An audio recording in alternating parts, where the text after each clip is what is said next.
Hi guys, welcome to back my channel প্রতিদিনা vlog মে আপনাদের স্বাগতম। তো আমি এসে গেছি, এখন 3:30 বাজে, ঠিক টাইমে এসে গেছি। ওরা এখন ইট বানাচ্ছে। তোমাদের দেখো পিছনটা একদম, ওই দেখো ইট বানাচ্ছে এখন। তোমাদেরকে দেখাবো। পৌঁছে গেছি, বাচ্চাগুলো কোথায় আছে দেখবো, ওদের দেখার জন্য এসেছি। আর ইট ভাটায় এরকমই চুলা ধরাতে হয়, কয়লার চুলা দেখতে পাচ্ছ। এখন ধরছে কমসে কম 1 ঘন্টা লাগবে না, 1-2 ঘন্টা লাগবে। 1 ঘন্টা লাগে চুলা ধরতে।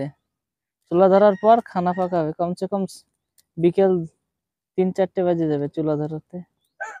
ছোট বাবু ইট সোজা, আর দেখো কান্না করছে। আরে বাহ, ইট সোজা করতেছিল, আমাকে দেখে কান্না করছে। এবার লজেস দেবো রুক।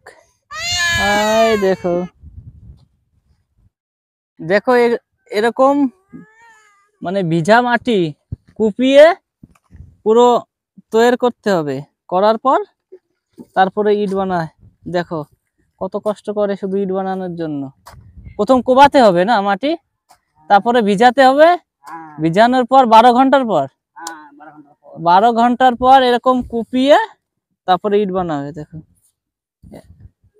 এখন ইট তৈরি হয়ে যাবে।